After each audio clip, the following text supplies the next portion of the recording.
Hello बच्चों, आज हम पढ़ने जा रहे हैं सुमिरिनी के मन के नामक पाठ, जिसमें चंद्रधर शर्मा गुलेरी जी के 3 लघु निबंध संकलित हैं। पहला है बालक बच गया, दूसरा घड़ी के पुर्जे और तीसरा ढेले चुन लो। आज हम ढेले चुन लो नामक लघु निबंध पढ़ेंगे। ढेले चुन लो एक व्यंग्यात्मक लघु निबंध है।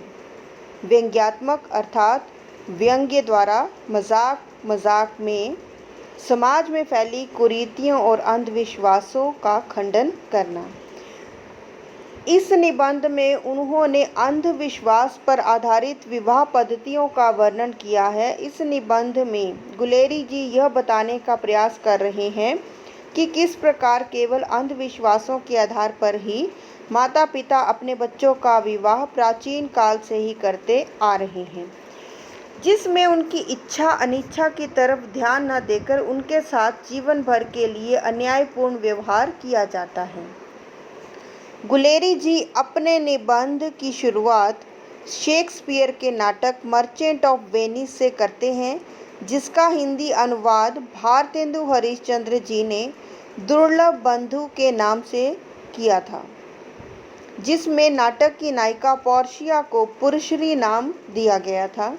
पोर्शिया या पुरुश्री अपने पति का चुनाव करने के लिए 3 पेटियां सोने, चांदी और लोहे की लेती है और उनमें से किसी एक में अपनी प्रतिमूर्ति रख देती है। विवाह के लिए जो वर आता है उसे उन पेटियों में से एक पेटी को चुनने के लिए कहा जाता है। अकड़बाज या घमंडी व्यक्ति सोने के लालच में सोने की पेटी चुनता है और खाली हाथ लौटता है। लोभी व्यक्ति चांदी की पेटी को चुनता है और वो भी खाली हाथ वापस लौट जाता है।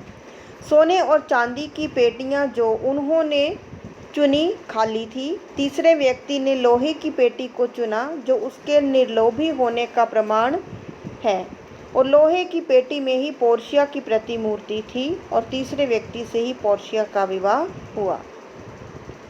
गुलेरी जी आगे बताते हैं कि वैदिक काल में हिंदुओं में भी लॉटरी तरीके द्वारा विवाह तय किए जाते थे।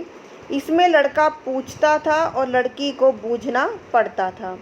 लड़का जब लड़की के घर पहुंचता तो अपने साथ 7 स्थानों की मिट्टी के ढेले लेकर पहुंचता, जिसमें खेत की मिट्टी, मसान, शमशान की मिट्टी, वेदी तथा गौशाला की मिट्टी होती थी। लड़की के सामने उन ढेलों को रखा जाता। लड़की उन ढेलों में से एक ढेला चुन लेती।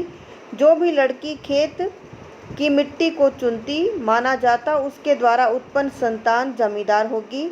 यदि वह वेदी की मिट्टी चुनती तो माना जाता कि संतान वैदिक पंडित होगी।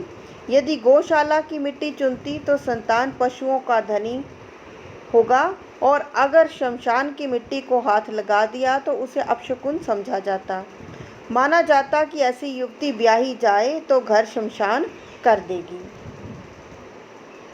परंतु ऐसा नहीं है कि उस लड़की का विवाह ना हो। किसी दूसरे नर के समक्ष वह कोई और मिट्टी चुन लेती तो उसका विवाह तय हो जाता था। इस विवाह पद्धति के रचयिता आश्वालयन, गोभिल और भारद्वाज ऋषि थे, जिन्होंने ऐसी व्यवस्था की थी। गुलेरी जी मानते हैं कि ग्रह नक्षत्रों के हिसाब से ग्रहों के आधार पर यह ग्रह नक्षत्र मिलान के आधार पर विवाह करना भी ढेले चुनकर शादी करने के समान है। इन सभी अंधविश्वासों से बाहर निकलकर देख परख करके सोच विचार करने के पश्चात विवाह करने चाहिए, क्योंकि विवाह संबंध जीवन भर का संबंध होता है। लाखों करोड़ों कोस दूर बैठे आग और मिट्टी के ढेलों, मंगल, शनैश्चर और बृहस्पति की चाल पर भरोसा करके अपने बच्चों की जिंदगी दांव पर लगा देना, यह कहाँ की बुद्धिमानी है। यह करना सही नहीं है। गुलेरी जी विद्वान वात्सायन के मतानुसार कहते हैं कि वर्तमान में जो हमारे पास है वही सब कुछ है। आज अगर हमारे पास कबूतर है और भविष्य में मोर को पाने के लालच में आज के कबूतर को ठुकराना मूर्खता है, और आज के दिन हाथ में जो पैसे हैं उसको छोड़कर भविष्य में सोने की मोहर पाने की लालसा में आज के पैसों को छोड़ देना भी सही नहीं है। लाखों मील दूर ग्रहों की हम कल्पना ही कर सकते हैं, उनके बारे में विश्वास पूर्वक कुछ भी कहना कठिन है। कबीर जी कहते हैं, पत्थर पूजे हरि मिले तो मैं पूजूं पहाड़, इससे तो चाकी भली पीस खाए संसार। अर्थात जो व्यक्ति पत्थर पूजते हैं तो मैं उनसे ये कहना चाहूँगा कि मैं पहाड़ को पूजूँगा, क्योंकि पहाड़ तो पत्थरों से बहुत बड़े होते हैं। और इससे भला ये है कि सारा संसार उस चक्की की पूजा करे, उस चक्की को पूजे जो पत्थरों से बनी है, लेकिन जिसके द्वारा पीसा हुआ गेहूँ से जो आटा आता है, उस आटे से सारा संसार अपने पेट को भरता है। गुलेरी जी कहते हैं, विवाह पद्धति में फैले अंधविश्वासों और कुरीतियों से बाहर निकलकर ही अपने बच्चों के विवाह करने चाहिए। कुछ स्वार्थी लोग धर्म के नाम पर अंधविश्वास फैलाकर अपना स्वार्थ पूरा करते हैं, अतः ऐसे लोगों से बचना चाहिए।